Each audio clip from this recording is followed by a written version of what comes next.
பார்த்து என்ன வேண்டுமானாலும் சொல்லலாம். நேற்று கூட என்கிட்ட கேட்டாங்க, உதயநிதி முரட்டு அடிமை என்று பொதுச் செயலாளர்களை பற்றி சொல்லி இருக்கிறார்கள் என்று.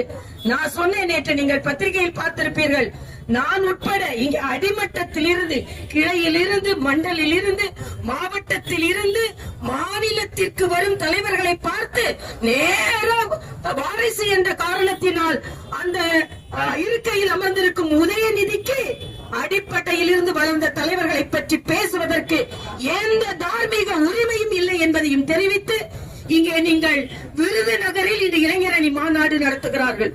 இதற்காகவாவது தமிழக மக்கள் அவர்களை தண்டிப்பார்கள், புறக்கணிப்பார்கள். ஏனென்றால் விருதுநகரில் ஒரு தலைவன் பிறந்து உணவோடு கல்வியும் கொடுத்த தலைவனை தோற்கடித்தவர்கள் அங்கே இளைஞரணி மாநாடு நடத்துகிறார்களாம். அதற்காக இளைஞர்கள் அங்கே புறக்கணிப்பார்கள். தமிழக இளைஞர்கள் தன்மானம் மிக்கவர்கள், தானாக போராடி உயர்ந்தவர்களுக்குத்தான் அங்கீகாரம் கொடுப்பார்கள். உங்களை போல வாரிசுகளுக்கு அங்கீகாரம் கொடுக்க மாட்டார்கள். அதனால் இளைஞரி மாநாடு கூட புறக்கணிக்கப்படும் என்று சொல்லி, நான் நிச்சயமாக இந்த காலகட்டத்தில் சூரியன் உதிக்கிறதோ இல்லையோ, கைகள் உயர்கிறதோ இல்லையோ, தமிழகத்தில் தாமரை மலர்ந்தே தீரும். குளத்தில் வட்ட இலையோடு தாமரை மலரும், இங்கே இந்த ஆட்சியில் இரட்டை இலையோடு தாமரை மலரும் என்று சொல்லி மரியாதைக்குரிய அண்ணன் எடப்பாடியார் அவர்கள் முதலமைச்சர் ஆக்குவதை பார்த்து பார்த்து மகிழ்வதற்கு தேசிய ஜனநாயக கூட்டணி இருக்கிறது என்பதும், எங்களது தேர்தல் அறிக்கை தயாரித்து அதன் மூலம் தமிழக மக்களுக்கு எல்லாம் கிடைப்பதற்கு சொல்லிவிட்டு, இன்று நான் ஏற்கனவே சொல்லி இருக்கிறேன், தமிழுக்கு அநீதி இழைக்கிறார்கள் என்று சொல்லிக் கொண்டிருக்கிறார்கள். இன்று தமிழுக்கு மகுடம் சூட்டிக் கொண்டிருப்பது தேசிய ஜனநாயக கூட்டணி. செங்கோலை பாராளுமன்றத்தில் வைக்கும் பொழுது பரிகசித்தார்கள், புறக்கணித்தார்கள்.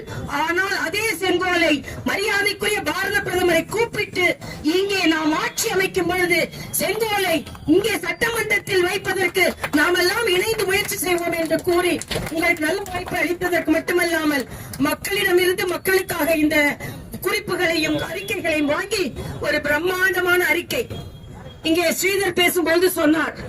எந்த அளவிற்கு திமுகவின் அறிக்கை புறக்கணிக்கப்பட்டிருக்கிறது, மறக்க பிடிக்கப்பட்டிருக்கிறது என்று.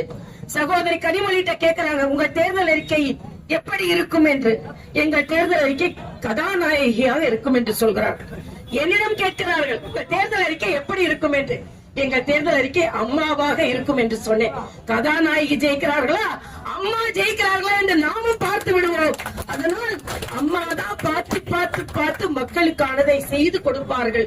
அதனால் திராவிட முன்னேற்ற கழகத்தின் தேர்தல் அறிக்கை கதாநாயகியாக இருக்கட்டும், நம் தேர்தல் அறிக்கை அம்மாவாக இருந்து அனைவருமே ஆசீர்வதிக்கட்டும் என்று சொல்லி விடைபெறுகிறேன். நன்றி, வணக்கம்.